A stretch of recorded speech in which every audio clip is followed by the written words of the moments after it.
caráter compensatório e punitivo. Tinha falado aqui para vocês. O juiz, ao arbitrar a sua sentença, ele tem que ver que a indenização ele tem um caráter compensatório e punitivo. Compensatório vem de compensar. O que seria isso? Seguinte, é tentar trazer aquela vítima do evento danoso uma certa alegria, um certo prazer, um lenitivo, algo que atenue a sua dor, o seu sofrimento, face o dano que a ela foi perpetrado. Tentar trazê-la até mesmo a um estado coante à indenização, só que isso dentro de um princípio do restitutio íntegrum, que nós vamos ver mais na frente, que é um princípio da restituição integral. Mas o que acontece, doutores? Veja bem. Caráter compensatório tem por escopo trazer um lenitivo à vítima do evento danoso através de um valor o quê? Logicamente não havia outra forma. Tem que ser através de indenizá-la, repará-la. Não é lhe dando um presente, uma caixa de bombom, eu pegar uma caixinha de bombom, toma, doutor Lindolfo, uma caixinha de bombom pelo dano que o senhor sofreu. Não, ele tem que ser reparado de uma forma o quê? Coerente, e isso através de dinheiro, pecúnia, né? Que mesmo não conseguindo trazê-la ao estado coante, que é o estado coante, como os doutores sabem, o estado anterior à lesão. Ou seja, é tentar trazer ao máximo, esse é o objetivo, né? Mas não se consegue totalmente, é trazer um lenitivo, possa proporcionar o mínimo de bem-estar, alegria, satisfação, compensando dessa forma a injusta agressão que foi a ela perpetrada, ou seja, o dano que ela sofreu. Seja esse dano moral ou também material, tá? E o caráter punitivo? Caráter punitivo é o caráter exatamente que é talvez um dos pontos nodais da nossa palestra. O caráter punitivo é aquele caráter que tem por escopo, por desiderato, exatamente o quê? É punir o ofensor para que ele não reitere na sua conduta lesiva. Certo? Através de quê? De uma soma significativa. Mas não é isso que nós estamos vendo na prática. Quem advoga aqui sabe muito bem que o caráter punitivo ele está praticamente morto. Há muito tempo, ou ferido de morte ele está. E o compensatório, então, também está bem abalado, bem maculado, não é? Então, hoje fiz isso, inclusive na madrugada, né? Para poder apresentar algo mais substancial para os doutores, e me veio. Sua função é exatamente desestimular o autor do dano. Tanto é que eu quis colocar aqui, em maiúsculo, através de uma soma significativa. Porque, doutores, eu pergunto aos senhores, o que é, me desculpe, para uma concessionária de telefonia fixa, para uma empresa de grande porte, uma indenização ínfima? Aquilo ali nem mexe com ela, nem abala, pelo contrário, ao invés de desestimular, estimula ainda mais, porque o bônus que ela tem, né, é muito maior do que o ônus dela, mas nem se compara. É totalmente assim que funciona. Então, desestimular o autor do dano através de uma soma significativa para que o mesmo não venha reiterar com sua conduta lesiva. Possui caráter social? Sim, possui um caráter exemplar, como nos Estados Unidos, que o caráter é exemplar. Por isso que também como a gente fala, o punitive damage e o exemplary damage, que são danos exemplar. Mas exemplar para quem? Para a sociedade norte-americana. Mas lá é uma sociedade totalmente diferente daqui, né? Pode, deve. As doutrinas mais antigas falavam de caráter pedagógico punitivo, né? Exatamente, que também é isso. Eles andavam meio que mudadas, né? O pedagógico e o punitivo. Nós vamos ensinar, fazer o ofensor refletir e também, de certa forma, vai ter uma carga punitiva, né? Só que esse caráter pedagógico tem também o caráter da condição econômica do ofendido e do ofensor. Ah, sim. Então, qual o grande problema que eu vejo hoje em dia? O caráter pedagógico, não estou nem falando do dano punitivo e dano higiênico, só o caráter pedagógico punitivo, ele está sendo completamente esquecido pelos jurados, e a capacidade econômica do ofendido e do ofensor, a do ofensor é completamente esquecida e o juiz só olha para a capacidade econômica do ofendido. Ah, ele é pobre, ele é de uma classe social mais alta. Infelizmente, eles não olham para a capacidade econômica do ofensor. Exatamente. Exatamente. Você não pode, por exemplo, uma pessoa física, classe média, etc., que cometeu eventualmente um dano moral para com o vizinho, e uma empresa de telefonia de grande porte que comete um dano moral. O valor da indenização, pela doutrina, deveria ser diferenciado, né? Mas os julgadores não têm olhado a capacidade econômica do ofensor. E o caráter pedagógico punitivo tem ficado completamente esquecido. Com certeza, tem ficado realmente. E a gente vê isso na prática, nós sofremos com isso, porque com isso sofre a vítima, não é? Que mal é indenizada da forma correta, não é?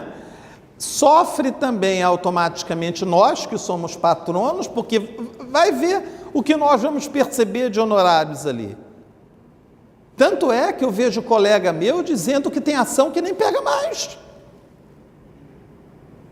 Pode falar, pois não. Hoje em dia é pior, porque o advogado paga para trabalhar, porque não tem que pagar a expedição do mandado de pagamento.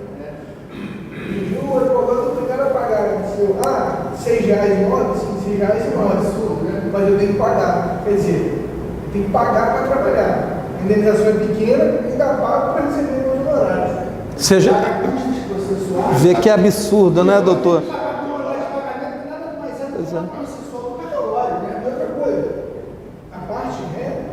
cara é condenado, com custo de honorários.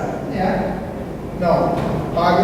Aí você desce e poderia executar aquilo, mas aí vai ficar com você sem fim. Que não vai sem fim. Agora tem um outro problema.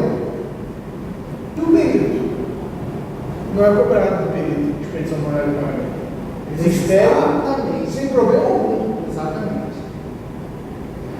É por isso. Aí você vai ter que ficar. Não, é por isso que eu digo, doutores, o seguinte: nós temos, a nossa classe, cada dia, tem que se unir mais, tem que ser mais coesa, no sentido de reivindicar, de lutar, de correr atrás de todas essas coisas, porque, veja bem, não são todos os advogados que são advogados de bancas enormes, de bancas que trabalham para empresas de grande porte, que se fosse, porque aí já imagina, aí é diferente, aí a coisa funciona diferente.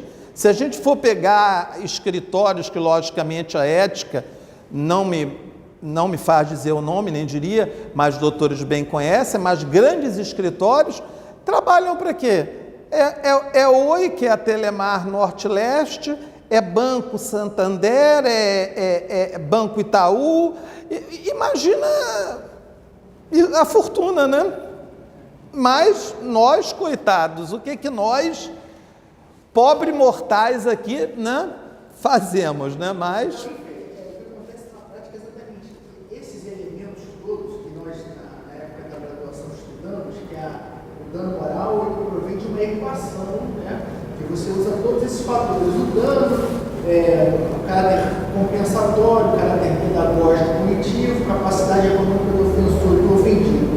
Esses dois elementos que eu acabei de citar, a capacidade econômica do ofensor, né, e o caráter pedagógico punitivo, infelizmente, têm sido ignorados pelas sentenças.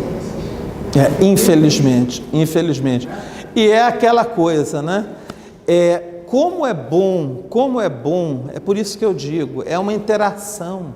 A palestra, ela é uma interação. Como nós aprendemos um com o outro, é o seu exemplo, é o exemplo dele, é o exemplo da doutora, do doutor Lindolfo, do outro, entendeu?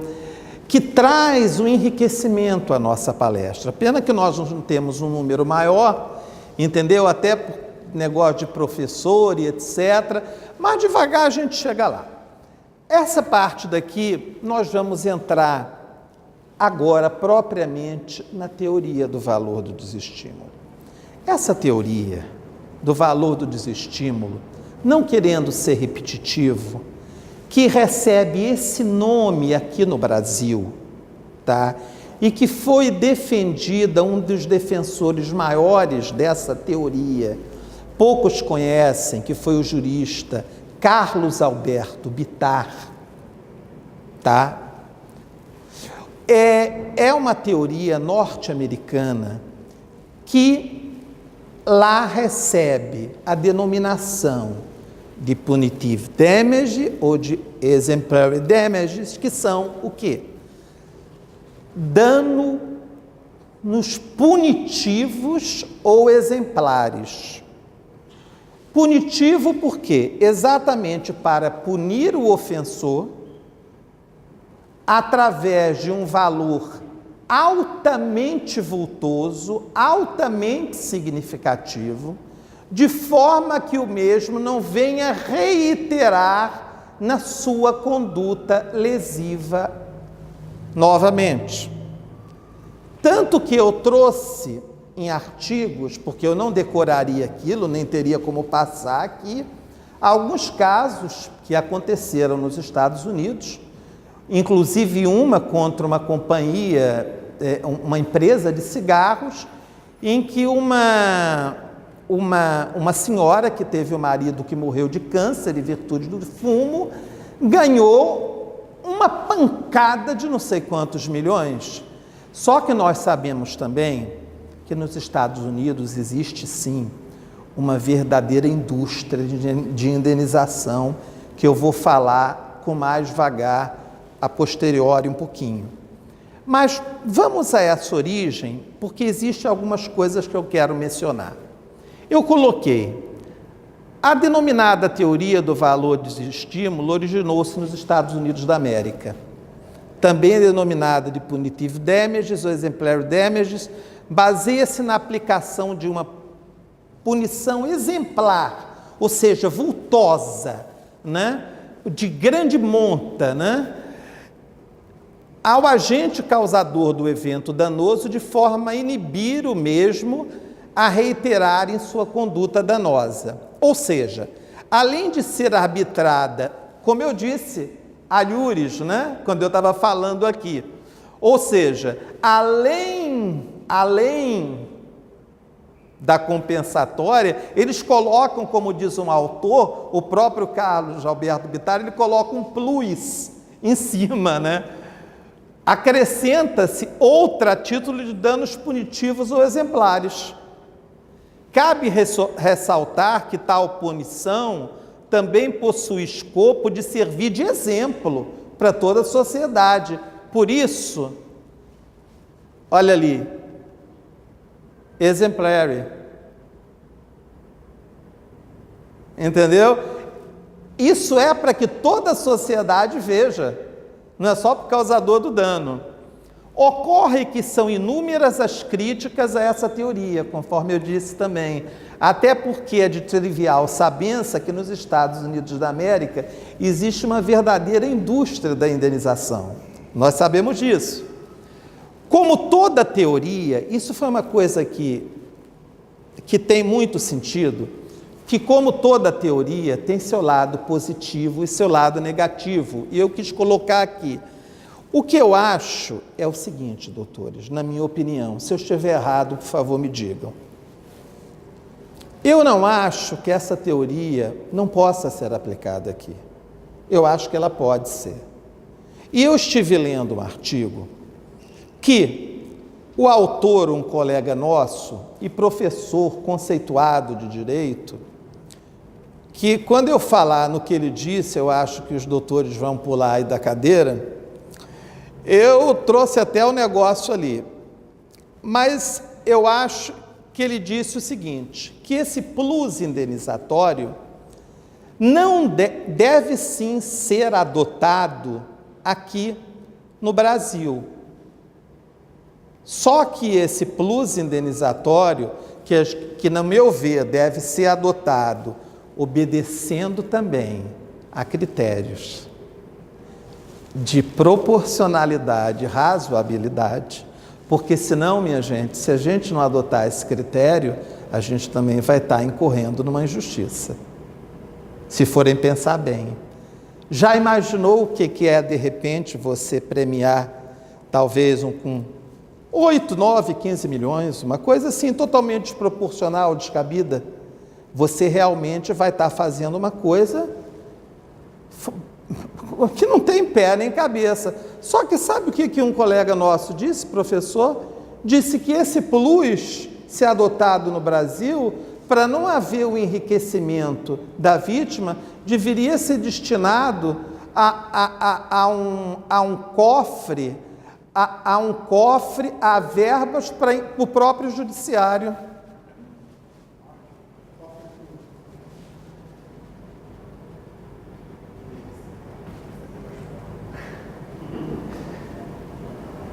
Aí eu pergunto, eu particularmente, eu acho que, na minha opinião, que tem que ser arbitrado sim pelo magistrado, através do seu prudente arbítrio de julgador, entendeu?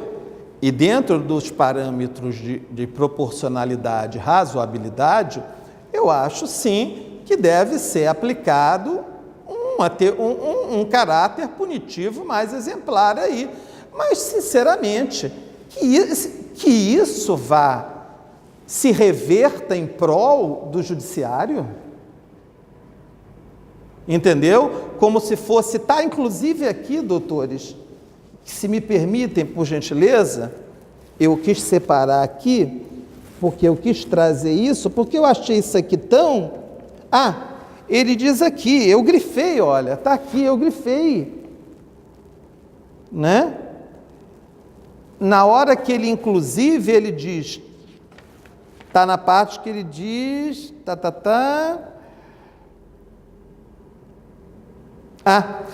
ele defende a teoria, só que esse plus deveria ser destinado a um fundo para o judiciário. Doutores, eu sinceramente, me desculpa, mas eu não concordo. Eu acho que o juiz, você acha que deve? E a indenização punitiva vai quadruplicar. Vai ser 50 vezes maior do que o dano.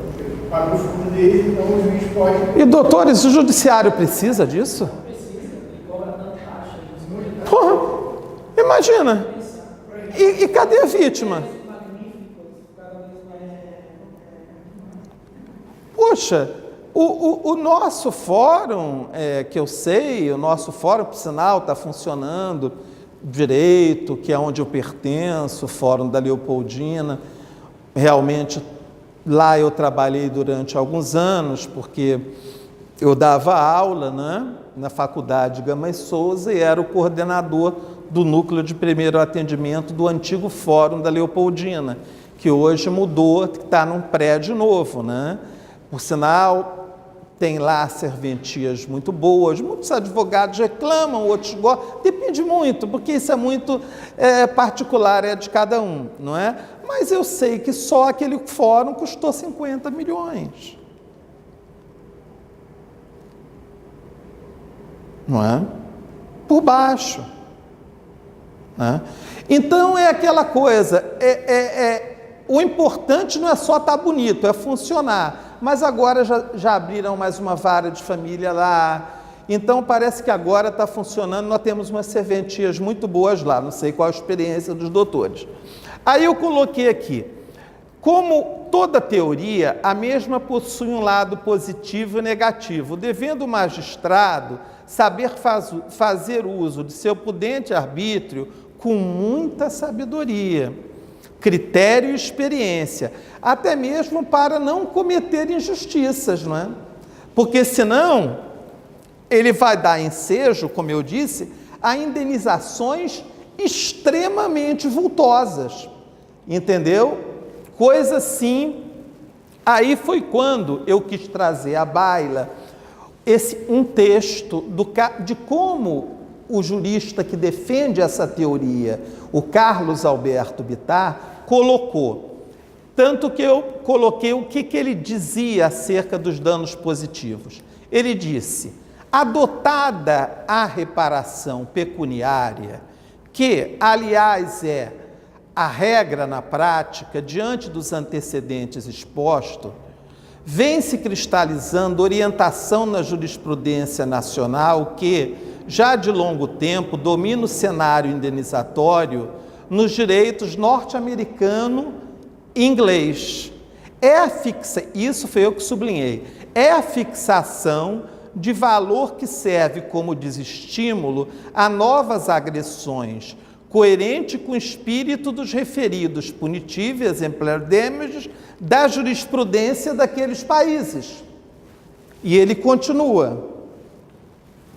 Em consonância com essa diretriz, a indenização por danos morais deve traduzir-se em montante que represente advertência ao lesante, né, e à sociedade de que não se aceita o comportamento assumido ou o evento lesivo advindo. Consubstancia-se, portanto, em importância compatível com o vulto dos interesses em conflito, refletindo-se desse modo expressivo no patrimônio do lesante, daquele que lesou, né? A fim de que sinta efetivamente a resposta da ordem jurídica aos efeitos do resultado lesivo produzido. Deve, pois, ser quantia economicamente significativa em razão das potencialidades do patrimônio. Olha o que você falou, do patrimônio do lesante. Viu? O que não está sendo feito. Até mesmo o caráter punitivo, meramente, o caráter punitivo já tem sido, que é o componente da ferramenta indenizatória, ele já tem sido olvidado, ele vem sendo olvidado diuturnamente pelos julgados, pelo menos aqui no estado do Rio de Janeiro. Então, como vê, a gente chega sempre ao cerne da questão. Muito bem, eu coloquei uma observação, né? Aplicando-se tal teoria em nosso país, né? O que eu quis dizer aqui, que eu vou ler em seguida? Minha gente, dentro do meu entendimento, e eu acho que do entendimento dos doutores também, a gente não busca aplicar, que essa teoria seja aplicada aqui para enriquecer ninguém, entendeu? Para deixar ninguém milionário, bilionário, não é isso. Mas é para pelo menos trazer, entendeu? Um equilíbrio e para que a gente venha inibir, já que nós estamos falando basicamente também do CDC, essas empresas, delas continuarem a lesar tanto o consumidor final, né? Por isso eu coloquei, aplicando-se tal teoria em nosso país, não vislumbramos indenizações milionárias como ocorre nos Estados Unidos da América. Ou seja, o que se objetiva com a mesma é transformar as indenizações em indenizações mais justas, mais equitativas na realidade. Pois o que ocorre nos Estados Unidos da América é exatamente o oposto da realidade brasileira. Pois naquele país as somas são milionárias.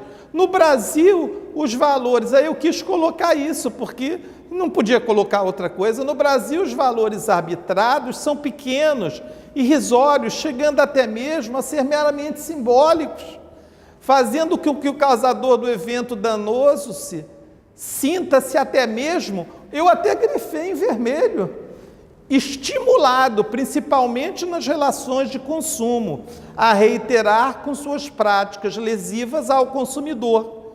Tanto que podemos até citar a inclusão indevida do nome do mesmo nos cadastros de título de crédito, causando grande vexame e humilhação. Inclusive, sobre isso, que a gente já vai falar já, tem uma coisa aqui que é o seguinte, que quando nós falarmos agora de um critério, né, que é mais à frente, o critério aberto e fechado, né, que o magistrado usa para arbitrar suas indenizações. Porque antigamente, doutores, o que acontecia?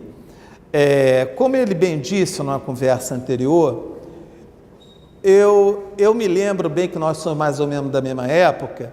Não sei se os doutores se lembram, quando acontecia de um cliente nosso aparecer com o nome negativado indevidamente, os doutores se lembram, assim, por volta, que ano mais ou menos? Doutores, ele se lembra de ter ganhado, e eu me lembro também de ter ganho naquela época, às vezes a gente chegava a 40 salários mínimos, quando não chegava a isso, chegava a 20 e poucos mil reais. Estão lembrados disso?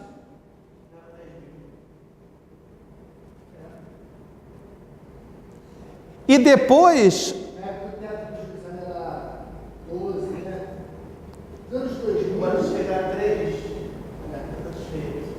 Exato. E depois o que fizeram com a tarifação do dano?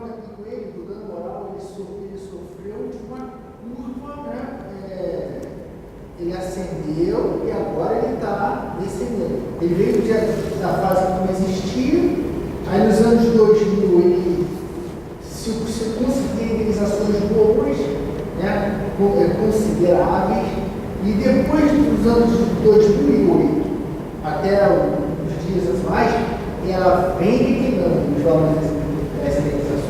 Vem declinando. Inclusive, uma vez, não lembro se foi no Teu Orgulho, ou se foi no Advogados Cariocas, num desses dois grupos, um colega comentou: o jurisdicionado recebeu uma indenização de R$1.000. Aí eu até brinquei. Então ele sofreu 2 danos morais. Um da causa de pedir e o outro da ação. É verdade, é verdade. Eu comentei, ele sofreu 2 danos morais. Não, é terrível, é terrível. Então essa parte, né? Agora vê, brincadeira isso, brincadeira. Agora, um princípio básico que não poderia deixar de ser falado aqui. A norma geral de ressarcimento nemine in ledere e princípio da reparação integral restitutio íntegro. Esse princípio, minha gente, veja outro princípio. Restitutio íntegro, restituição integral, não é? Que inclusive está no artigo 944 do Código Civil, que diz... Agora me digam onde é que isso está sendo cumprido. Artigo 944 do Código Civil. Da indenização. A indenização mede-se pela extensão do dano. O que você entende disso? Que tem que haver uma coerência entre o dano e o quantum indenizatório. Esse é o princípio da restitutio in integrum. Tanto é que eu coloquei, não se pode olvidar que o fundamento principal do Instituto da Responsabilidade Civil reside no nemine lideri, que significa não ofender ninguém, ou seja, não lesar ou ofender a pessoa ou patrimônio de outrem. E caso tal ocorra, não poderá a vítima ficar, logicamente, sem ser reparada, né? Sem reparação, sem indenização. Seguindo este raciocínio, é adotado em nosso país o princípio, esse que é o princípio que é adotado em nosso país, está na doutrina, está na lei, não sou eu que inventei, entendeu? Eu me lembrei agora, foi de um professor meu, que quando eu era da graduação, ele até já falecido, tadinho, eu me lembro que ele já chegava nervoso em sala de aula, mas ele chegava nervoso, ele era assim muito obeso, grande, sabe? Chegava nervoso na sala de aula, aí a turma não entendia, era terrível. Aí o homem pegava o código, o nome dele eu me lembro, porque é falecido, me lembro com muito carinho, o Oswaldão, eu era o único que eu via ele, sentava com ele, já era um senhor de idade, a gente precisava conversar, bater papo, entender, e era um grande advogado, mas ele queria ver os alunos. Aí ele tinha uma voz assim, ele falava assim, grosso. Aí ele chegava, quando o aluno não entendia, ele, está na lei, doutor, está na lei. Ele abriu, está na lei, era cada pancada no colo, está na lei, doutor, está na lei, está na lei. Eu me lembro que ele usava uma unha mindinha, era tudo curta, mas a unha mindinha do homem vinha até aqui, ó. Era o hábito dele. Então aqui, restitui-se íntegro, seguindo este raciocínio, é adotado em nosso país o princípio da reparação integral, com base no princípio da restitutio in integrum, restituição integral, que é tentar trazer à vítima o máximo possível, o quanto se pode, ao estado anterior à lesão sofrida, ao estado chamado quo ante, né? Anterior à lesão, encontrando amparo no artigo 244 da indenização. A indenização mede-se pela extensão do dano.